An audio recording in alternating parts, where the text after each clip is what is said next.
नमस्कार दोस्तों, मैं नरेंद्र स्वागत करता हूँ आप सभी का फिर से डिफेंस रिएक्शन चैनल में। और आज हम फिर से प्रशांत धवन सर के एक वीडियो पर रिएक्शन देने जा रहे हैं। तो इस वीडियो का टॉपिक है Pakistan except its broke Lahore agreement with India 25 years ago. Nawaz शरीफ जिस एग्रीमेंट को तोड़ के पाकिस्तान ने कारगिल वॉर किया था, उस एग्रीमेंट के बारे में है। और कमाल की बात, इस बार माफ़ी मांगी है पाकिस्तान ने, वरना तो अगर ये एग्रीमेंट चल जाता पाकिस्तान की काफ़ी ज़्यादा डेवलपमेंट हो जाती और पाकिस्तान और भारत के जो रिलेशन है वो काफ़ी बेहतर हो सकता। तो पहले वीडियो देख लेते हैं, उसके बाद जो है मैं अपना ओपिनियन दूंगा। और जो चैनल है आप सभी को बताइए, स्टडी IQIS। नमस्कार welcome you all to study IQ। मैं हूं प्रशांत धवन। नाउ पाकिस्तान की तरफ से रिसेंटली एक बहुत ही बड़ी स्टेटमेंट आई है। कई दशकों के बाद लाहौर एग्रीमेंट को लेकर पाकिस्तान ने ओपनली कहा है कि हाँ, इनसे गलती हुई थी, इन्होंने लाहौर एग्रीमेंट इंडिया के साथ तोड़ा था।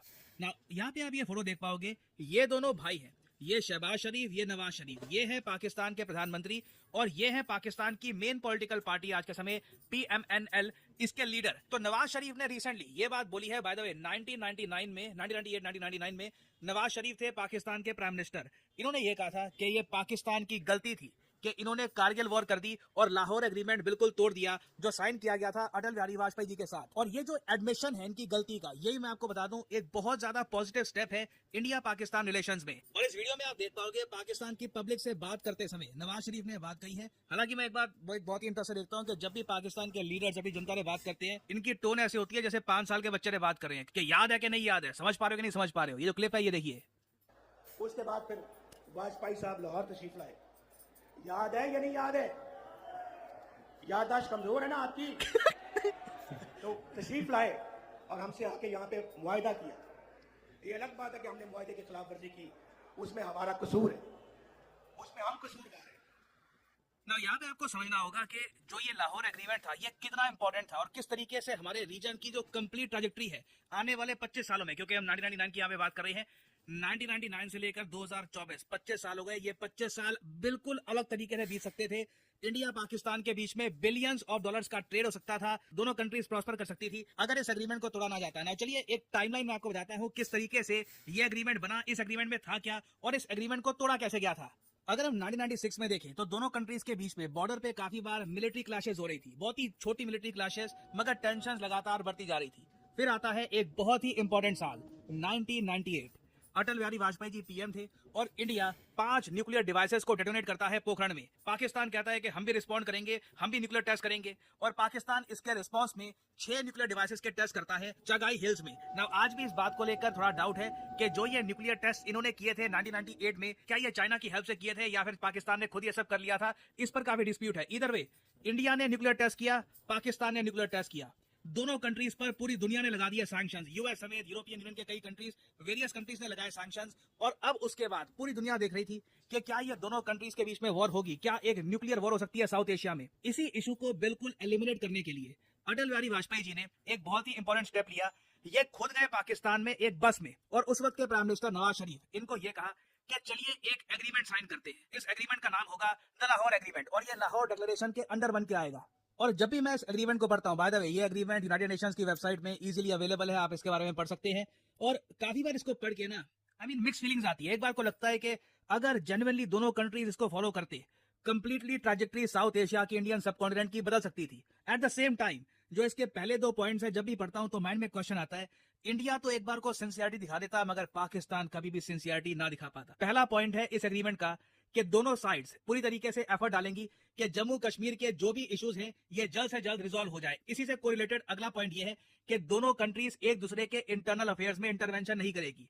आप इमेजिन कर सकते हैं दोनों ही पॉइंट्स में पाकिस्तान का एक सिंसियरिटी दिखा पाना ये बहुत ही ज्यादा मुश्किल था। फिर तीसरा पॉइंट आप अगर देखोगे तो इंटीग्रेटेड बायलैटरल डायलॉग की बात की जा रही है। चौथा पॉइंट बहुत इंपॉर्टेंट था, पूरी दुनिया देख रही थी चौथे पॉइंट को, कि न्यूक्लियर वेपन्स का अनऑथराइज इस्तेमाल ना हो, कोई एक्सीडेंट ना हो जाए। इस सब को बिल्कुल एलिमिनेट करने के लिए दोनों कंट्रीज बनाएंगे confidence building measures, hotline establish की जाएगी, एक दूसरे से प्रॉपर डायलॉग होगा ताकि कभी भी न्यूक्लियर वॉर ना हो जाए। इस पार्ट को पढ़ के यूएस, यूरोपियन यूनियन, चाइना समेत पूरी दुनिया ने ही इस डिक्लेरेशन की प्रशंसा करी थी। फिर आगे का आप अगर पॉइंट देखो तो यहाँ पर यह भी लिखा है south Asian association for regional cooperation, इस ग्रुप को भी वापस जगाया जाएगा और आरनी यही है कि आज के समय SAARC group pretty much dead हो चुका है। कहने को ये ग्रुप बना हुआ है, कोई इसके समिट नहीं होते, कोई मीटिंग्स नहीं होती। कोविड के टाइम में हमको याद है कि सार्क की एक मीटिंग हुई थी, उसमें भी आपको याद होगा पाकिस्तान ने कश्मीर का इशू रेस करने की कोशिश करी थी, बहुत ज्यादा एक ऑफर सी मीटिंग थी वो। तो सार्क ग्रुप जिसके बारे में इतने सपने देखे गए थे, लाहौर एग्रीमेंट में लिखा गया था कि ये एग्रीमेंट रीजन में ट्रेड बढ़ाने के लिए, इंडिया पाकिस्तान के रिलेशंस को इंप्रूव करने के लिए काफी इंपॉर्टेंट होगा। इन दी एंड सार्क आज के समय ठंडे बक्से में बैठा है। फिर आगे देखिए लिखा है कि आतंकवाद को दोनों देश एलिमिनेट करेंगे। अगेन इसमें हमको ये बोलना पड़ेगा कि पाकिस्तान ऑब्वियसली ये सब नहीं करने वाला था। और फाइनली ह्यूमन राइट्स और फंडामेंटल फ्रीडम्स की भी बात करी गई थी लाहौर एग्रीमेंट में। अब यहाँ पे आपका अगला क्वेश्चन ये आएगा कि जब पाकिस्तान ने कारगिल वॉर स्टार्ट कर दी थी इंडिया के अगेंस्ट, तो लाहौर डिक्लेरेशन कैसे टूट गया? देखिए लाहौर डिक्लेरेशन में एक बात साफ लिखी थी कि जो भी इश्यूज होंगे इंडिया पाकिस्तान के बीच में, इसका पीसफुल रेजोल्यूशन किया जाएगा, हिंसा का इस्तेमाल, वॉर का इस्तेमाल नहीं होगा। मगर परवेज मुशर्रफ ने यह सोचा कि ये कारगिल हाइट्स कब्जा लेंगे और उसके बाद कारगिल वॉर हुई, बहुत बुरी तरीके से पाकिस्तान की हार हुई और इसका रिजल्ट ये हुआ कि लाहौर एग्रीमेंट जो इंडिया पाकिस्तान के रिलेशंस को कंप्लीटली ट्रांसफॉर्म कर सकता था, ये भी बिल्कुल खत्म हो गया। इंडिया में आप कह लीजिए एक बहुत ज्यादा मिसट्रस्ट क्रिएट हो चुका था पाकिस्तान को लेकर। India was never going to trust Pakistan after Kargil war. और इसी बात को लेकर नवाज शरीफ ये कह रहे हैं कि अब 25 साल हो चुके हैं, बड़ा एक जियोपॉलिटिकल ब्लंडर हुआ था, पाकिस्तान ने कुछ अचीव नहीं किया पिछले 25 सालों में और इंडिया के साथ रिलेशंस खराब करके इकोनॉमिकली भी इन्होंने बहुत सफर किया है। अब यहाँ पे आपका मेन क्वेश्चन ये आएगा, चलो ठीक है ये सब बातें एक हिस्ट्री का पार्ट है, मगर अचानक से नवाज शरीफ यहाँ पर ये को कह रहे हैं कि पाकिस्तान ने गलती करी थी। क्या ये संकेत भेज रहे हैं इंडिया को अच्छे रिलेशंस के लिए? मे भी देखो यहाँ पर हमको मेन यहाँ पर बात देखनी पड़ेगी कि पाकिस्तान बहुत बुरी हालत में आज के समय, और जब मैं ये वर्ड कहता हूँ बुरी हालत, आपको ये देखना होगा 25% इन्फ्लेशन रेट के साथ। हाल ही में एशियन डेवलपमेंट बैंक ने इसके बारे में रिपोर्ट पब्लिश करी थी। पाकिस्तान के पास हाईएस्ट कॉस्ट ऑफ लिविंग है इन एशिया। और ऐसा नहीं है कि यहाँ पर लोग अमीर हो रहे हैं, सड़कें दुबई जैसी हो गई है, सिंगापुर जैसा हो गया, नहीं। करेंसी की वैल्यू लगातार गिर रही है, इन्फ्लेशन इतनी तेजी से बढ़ रही है, बेसिक चीजें जैसे कि आटे के दाम 800 रुपए, रोटी 25 रुपए की क्रेजी प्राइसेस पहुंच चुके हैं। और आम लोग कहीं से भी, जो आप कह लीजिए lower class, lower middle class है पाकिस्तान का, ये बहुत सफर कर रहा है। तो कहीं ना कहीं से मैं कहूंगा पाकिस्तान इंडिया के साथ बेहतर रिलेशंस करने की कोशिश करेगा, at least for the time being, जब तक इनकी इकोनॉमिक हालत ठीक नहीं हो जाती। और अगर यहाँ पे आप सोच रहे हैं कि इंडिया के साथ रिलेशंस थोड़े बहुत इंप्रूव करके पाकिस्तान की जो आर्थिक हालत है इसमें क्या इंप्रूवमेंट आ सकती है, देखो इनकी मिलिट्री थोड़ा बहुत खर्चा बचा सकती है, वो भी इस तरीके से चाइना के प्रेशर के अंडर पाकिस्तान बहुत ही जल्द बलूचिस्तान और जो अफगानिस्तान के साथ इनकी जो बॉर्डर है, यहाँ पर बड़े ऑपरेशन स्टार्ट करने वाला है। ये 1-2 साल में स्टार्ट हो जाएगा, काफी वायलेंस होने वाला है, बहुत सारा खराब इमेजेस वीडियो सामने आएंगी पाकिस्तान से। तो उस दौरान ऑब्वियसली ये लोग चाहेंगे, पाकिस्तान चाहेगा कि इनकी जो ईस्टर्न बॉर्डर है इंडिया, यहाँ पे कुछ प्रॉब्लम ना हो जाए, इंडिया पीओके या फिर कहीं और कुछ करना दे, उससे पाकिस्तान सिक्योरिटी के मामले में आप कह लीजिए डिसइंटीग्रेट कर सकता है। तो आने वाला टाइम देखिए बहुत ही ज्यादा मुश्किल होगा पाकिस्तान के लिए। ये जो स्टेटमेंट है फ्रॉम नवाज शरीफ एक एडमिशन है हिस्टोरिक मिस्टेक का, बट मुझे लगता नहीं है कि इंडिया में लोग ज्यादा सरप्राइज है, और एट द सेम टाइम लगता नहीं है कि इंडिया अभी भी नवाज शरीफ के लौटने के बाद भी पाकिस्तान पर भरोसा करने वाला है। और फाइनली यहाँ पे मैं आपसे पूछूंगा एक क्वेश्चन, हाल ही में वो कौन सा देश है जिसने पार्टनर किया है रिलायंस जियो और टेक महिंद्रा के साथ? जी हाँ, ये दोनों कंपनीज एक अफ्रीकी देश में 4G और 5G इंफ्रास्ट्रक्चर बहुत ज्यादा इंप्रूव करने वाली है। बहुत बड़ा टेंडर है अपने आप में, बताइए कि किस कंट्री में ये सब किया जाएगा। ये है यहाँ पे आपकी ऑप्शंस, जिम्बाब्वे, लाइबेरिया, सेनेगल या फिर घाना। कमेंट सेक्शन में मेरे उत्तर जरूर सही आंसर देंगे, उनकी कमेंट को मैं हार्ट दे दूंगा ताकि बाकी लोग समझ पाए कि सही उत्तर क्या है। तो दोस्तों वीडियो देख लो, और जैसे ही पसंद सर ने कहा किस तरह से नवाज शरीफ ने माफी मांगी, अपने देश क्या है कि कैसे 25 साल पहले उन्होंने नया एग्रीमेंट है उसे तोड़ दिया, जिस वजह से आज पाकिस्तान का कुछ अलग हाल है।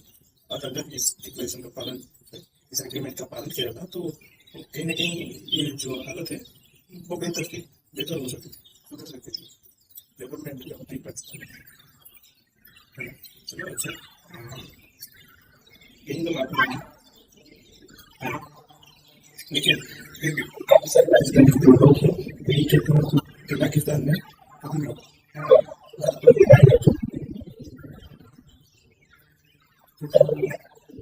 अगर आप देखते हैं ऐसा कम्युनिकेशन से तो ठीक रहेगा, और शायद इस पर भी कुछ एक्शन लेगी। तो उसे नहीं करके ये आपको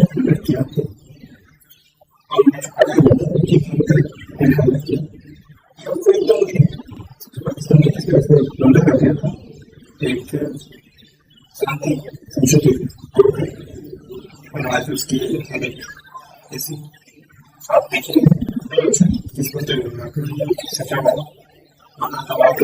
वो तो अपने किसी से छूट कर लेती है।